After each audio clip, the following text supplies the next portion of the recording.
Hello everybody and welcome to week 13 of the Pokemon Battle League. I am Evan, head coach of the Saffron City Sneasels, and today we've got a match up against Dan of the Viridian Forest Enteis, or Entei. Not exactly sure how you say it. This is strange timing, as just as I'm about to record this episode, some friends are coming over.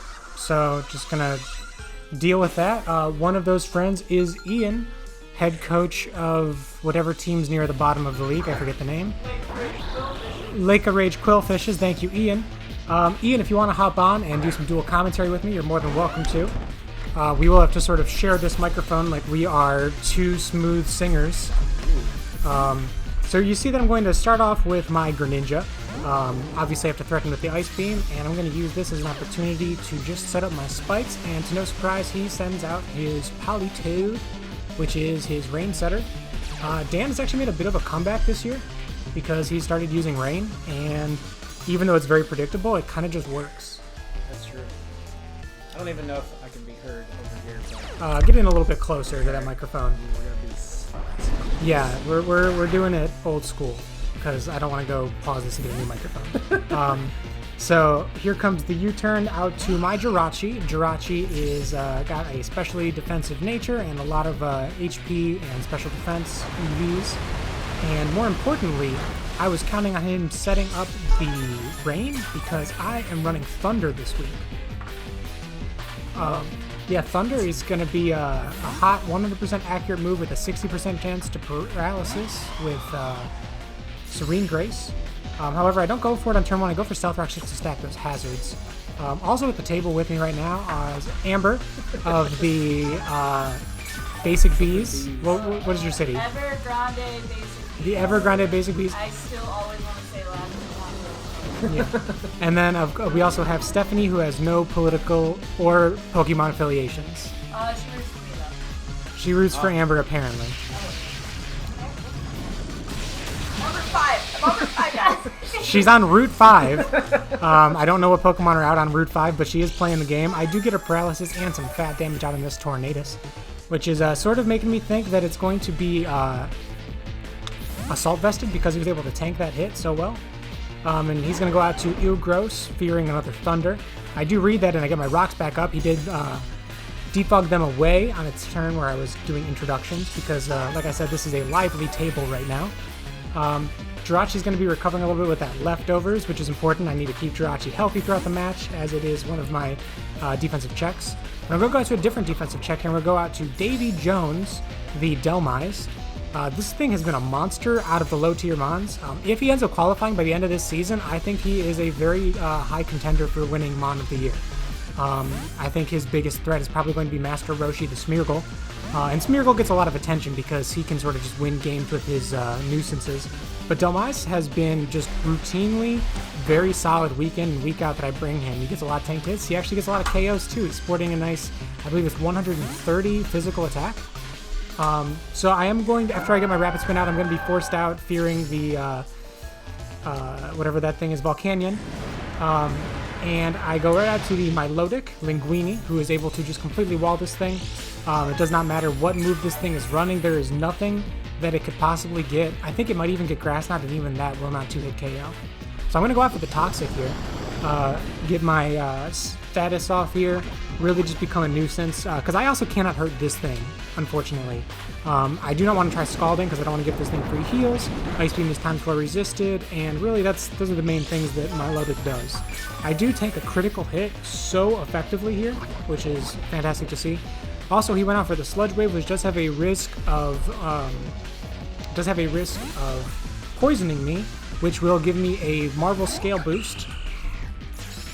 So after he is poisoned, he's going to switch out to Saves Lives, which is a reference to the thick thighs sported by Serena. However, I do read that, and I go for the Toxic on the switch-in.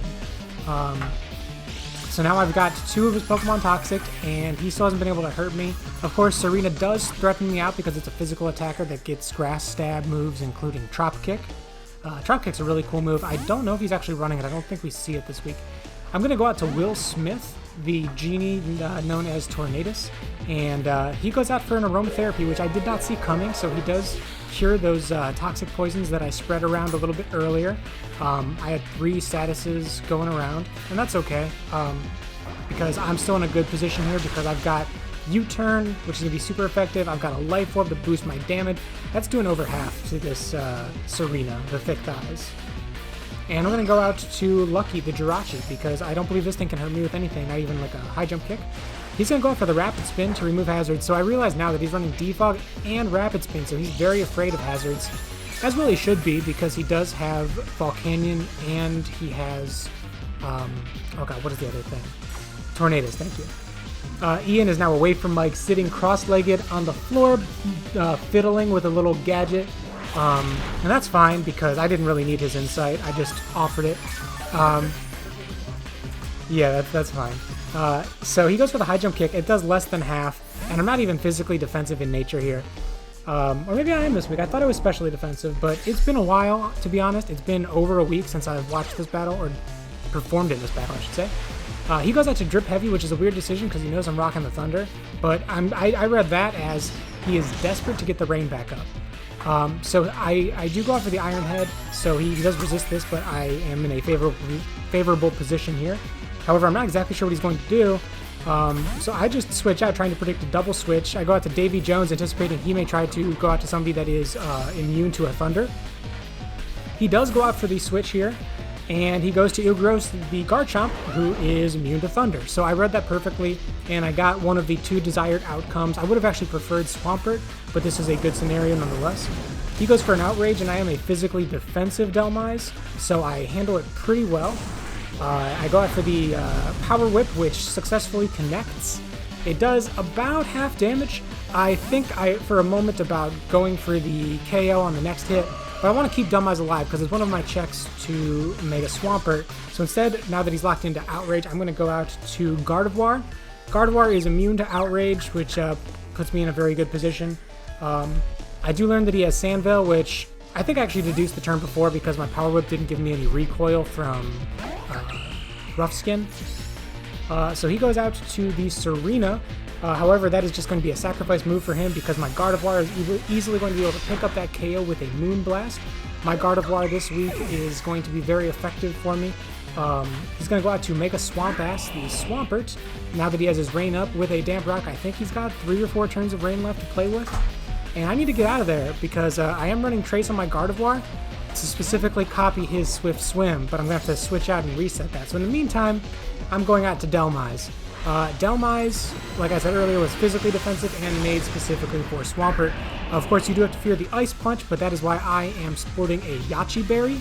However, he goes for the Power Up Punch, and I just completely am immune to that. I'm not going to lie and say I expected a Power Up Punch. I got lucky that it was a Power Punch against my Ghost type. I was expecting a Water Stab move to be safe. And if he did that, he would have at least gotten some chip damage, but he didn't. He goes out to his Tornadus, and my power-up's going to deal huge damage, especially because those rocks are up. And I'm going to switch out of here because I want to keep him alive, even though I could probably stay in, take a Hurricane, and answer back. So I go to Gardevoir so I can copy the Regenerator, because this is yet another great ability to copy.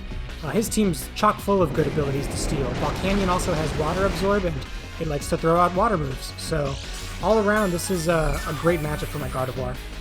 So I take that Hurricane, and it does do a good amount of damage. I'm going to switch out here, get my Regenerator boost, because I feel like another Hurricane would KO. So instead I'm going out to Linguini, because that is my specially defensive tank, and he's going into the Hurricane in response. It's going to do about a third, and he does get the Confusion, which is a 50% chance. However, Confusion has been nerfed in this generation, so I'm not in too much trouble, honestly. I've got a 1 in 3 chance of losing my turn, and I'm okay with those odds, so I'm going to stay in here and just try to heal up. He's going out to his Politoed to get the rain up once again. He's doing a very good job of keeping the rain up, which is what you have to do when you're playing a rain team.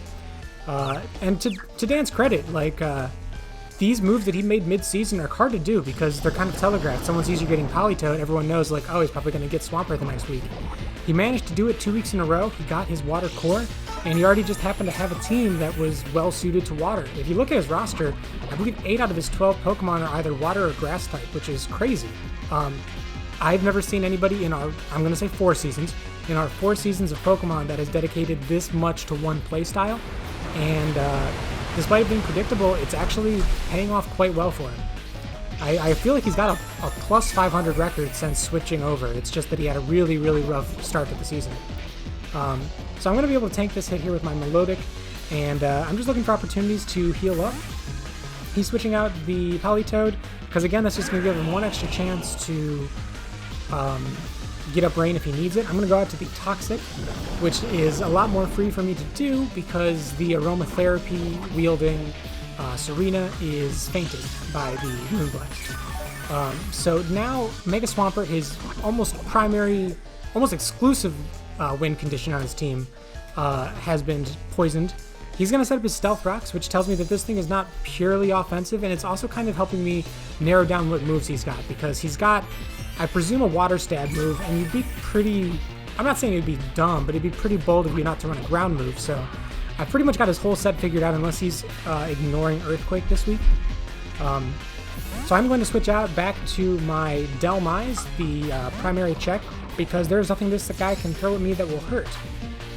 The Stealth Rocks do take their toll, and he's going to go out to the Earthquake, and it actually does enough to, I believe, put me into 2-hit KO range, which is unfortunate. I did not factor in the Stealth Rocks, so now I've got a decision to make. Do I just sacrifice Davy Jones and get a free switch in, or do I try to preserve him and find a different chance to Synthesis? I do just let this thing faint, though.